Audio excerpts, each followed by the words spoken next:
Falcon 9's in startup. Dragon is in startup.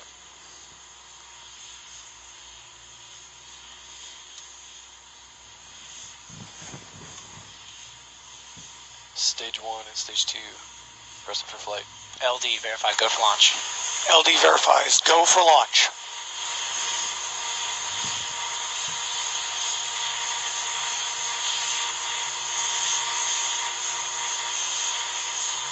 T-minus 30.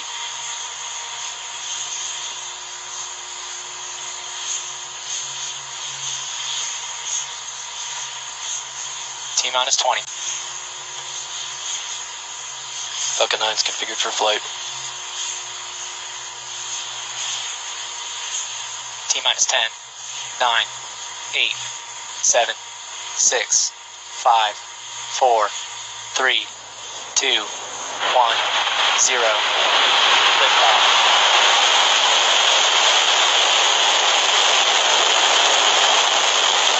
Countdown is out. GC minimization. That operation is on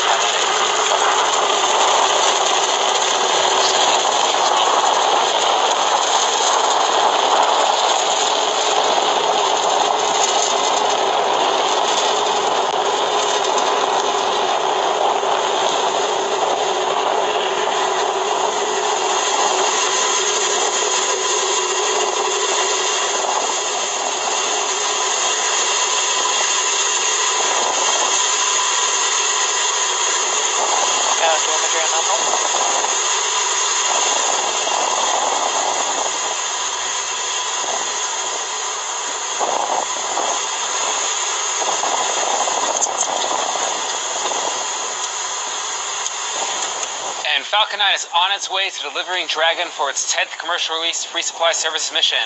This is the first time a launch vehicle has left Earth from 39A since the Space Shuttle Atlantis in 2011. Everything continues to proceed nominally.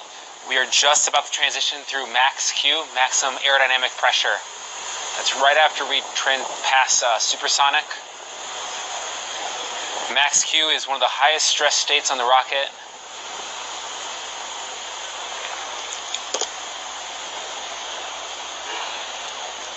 Right after this, we're going to be proceeding into kicking over for our inertial pitch. That's where Dragon is going to start going on an orbital trajectory.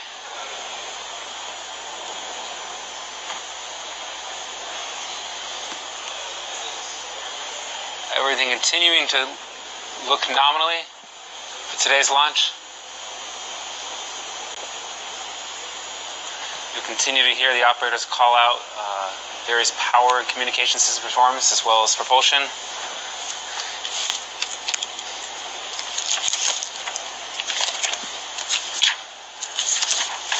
So you can see the aft.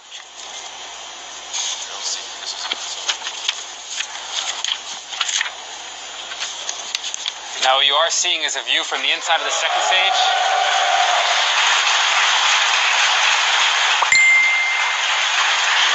You have main engine cut off with stage separation. And we have a second stage engine start. You can see the first stage is on its way back for its first maneuver burn. It will have a 3-burn process, the entry burn coming up. Or the boost back burn, sorry. Stage 1 boost back burn. Meanwhile, the second stage is continuing to perform nominally. It's got a 6-minute burn.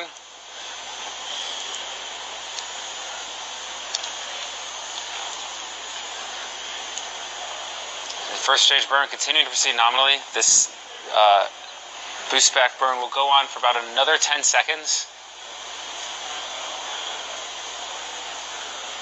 So as you just saw, we had a successful main engine cutoff, a successful stage separation, and then a successful second engine start. It was a little cloudy for the Falcon 9 coming off the pad, so we didn't get a great view of it, but it looks like we have a fantastic view of the second stage engine nozzle and the surface of the Earth right now. Yeah, so you guys probably saw it as we did. I don't know about you, but I got chills seeing the booster fall away from from the engine and just kind of glide back towards Earth and rotating. Like, it's a great shot. Now, there are 3 different burns to get back to landing zone 1. There's the boost back burn, which successfully completed. Then there's the re-entry burn, which is to slow us down as we go back through the atmosphere. And then there's the ever-exciting landing burn as we approach landing zone 1. You actually just saw the grid fins on the first stage pop out right there. We use those to dynamically steer the vehicle as it comes back down using air resistance as it passes through supersonic airstreams to get it back towards the landing zone 1 at Cape Canaveral. Yeah, so a lot of really exciting stuff going on right now. We are watching the first stage booster come back down to Earth. It will be going through a series of burns like Brian said, but primary mission is still going well. Dragon on top of second stage making its way to the International Space Station. A quick note about those grid fins. People always ask us, how do they exert such a large force on such a large cylindrical body? And it's the same principle. If you stick your hand outside of a car when you're going 10 miles per hour on neighborhood streets, it doesn't affect you very much. But if you stick your hand outside when you're going 80 miles per hour on the freeway, you can exert a very, very large force upon a large surface simply from the air particles. The grid fins are doing the exact same thing. They're little airplane wings that are steering us back to landing zone 1. Now, given the cloud conditions at the pad, it doesn't look like we're going to have great video of the first stage coming down from the pad, but we do have a crystal clear video link with the first stage, and just like last landing, I think we're going to have great video all the way back down. Yeah, so just in case if you're joining us right now, we had a cloudy but successful liftoff of Falcon 9 from Launchpad 39A at Kennedy Space Center in Florida. We're watching the booster come back down. The stages have separated. Dragon is on its way to the International Space Station, and just wow, that view is incredible. And you might be seeing bursts on your screen. Those are actually our cold gas thrusters helping to steer the vehicle as well. We have the grid fins, which act as wings of it. We also have nitrogen, that we have cold gas, and we spew those to exert small forces to help us laterally as well. So we'll kick it back into JFED, who will give us an update on everything that's going to occur in the next few moments. About 6 minutes into the count right now, everything continuing to proceed, and nominally you can see that first stage is guiding back to Earth. It's coming up for its entry burn. It's the second of the 3 burns. That entry burn should kick in about 15 seconds, 15 or 20 seconds from now. You'll see the engine ignition. We just deployed the grid fins. You saw those earlier as well. That means we're coming back into the atmosphere, and we use those for coming back to Earth. You can also see all the clouds we're about to head through as we come back to Earth. That's why you didn't see as great a video on the way up, and we had to show you an animation. It was because we did go through the clouds. That call out was confirmation that the ignition did just occur. You can see it there on your screen. A slight delay on the video feed, but you will hear the call-outs as they come up. This burn itself is going to last for about 15 seconds, and it has just shut down. Looks to be good right there. And then we have a landing burn coming up in about a minute from now. That landing burn lasting just to touchdown for about 30 seconds. So you're going to see it come right into landing zone 1, stage 1 there. Meanwhile, on your right side of your screen, you can see stage 2. The stage 2 burn is going to last for about another 2 minutes. Continues to perform very well. That stage 2 engine has pretty deep throttle capability. It can go from about 81,000 pounds to 210,000 pounds. That's how we target that precision orbit. We put in a parking orbit of 200 by 600 kilometers. That's all good there. Meanwhile, stage 1 is transonic right now, transitioning through the speed of sound as it's coming back to Earth, and everything is looking good to go. Okay, so you've got some footage there of the booster as it comes back down. We're waiting for the landing burn to begin very soon. It was cloudy on takeoff, so we are expecting some clouds as we re-enter. So we really hope to be able to bring some really good footage as it comes back down to landing zone 1, which is on ground. It's not one of our drone ships. And you can see it descending there with the landing zone in the background. It's amazing to think of what's happening. That is coming back from space with live footage. It is approaching the landing zone now. Landing You're seeing right it.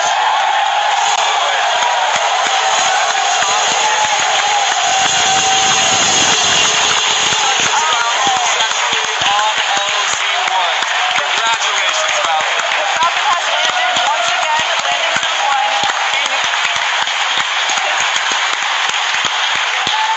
So it looks like the clouds are just beginning to break there, making for a pretty picture-perfect landing.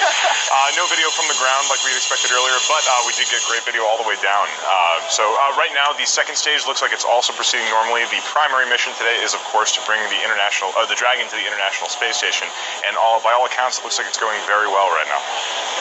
Yeah, so over the next few moments, what's going to come up, second stage is still attached to Dragon, so they're going to continue for a moment. Dragon will deploy its nose cone, that aerodynamic shield that it keeps to move through air efficiently. It will deploy that because once it's out in space, it doesn't need that mass. Then eventually Dragon will separate from second stage and will continue on its phasing up to the International Space Station. Exactly. During that time, we will also see things like the deployment of the solar arrays from the trunk section, which Brian mentioned earlier in our webcast, that is the unpressurized section of the Dragon capsule. Now, the Dragon doesn't just go straight to the International Space Station. It actually slowly approaches over a series of days. So we won't actually be getting there today, but once Dragon separates from the International Space Station, it will be slowly executing a series of burn maneuvers, getting it closer and closer. And we actually just got confirmation that we have a good orbit for second stage. And that's wonderful news. Now, in order to get to the International Space Station, we go through what we call a series of phases. We don't just go diagonally up to the International Space Station. We do a series of movements away from the center of the Earth and a series of movements in co-elliptic orbits around the Earth, and those are appropriately named height adjust burns and co-elliptic burns. As we mentioned earlier, there is a safe zone around the International Space Station, so it's not like we can send it up with thrusters going. It's a very controlled movement, very tiny impulses to steer the Dragon, in which, when it gets close enough, the Canada arm, which is one of the funnest things to say, I think, will reach out and catch Dragon by the tail. So it looks like we just had a successful deployment of the Dragon. You can see it on the right-hand side of your screen right there. This is a view from the second stage of the rocket looking up towards the Dragon, and you can see it in the trunk there. It looks like we had a successful deploy. That's very good news. Yeah, that's fantastic news. So second stage actually burns a second time. It burned its first time to get Dragon to where it wanted to deploy, then it actually burns a second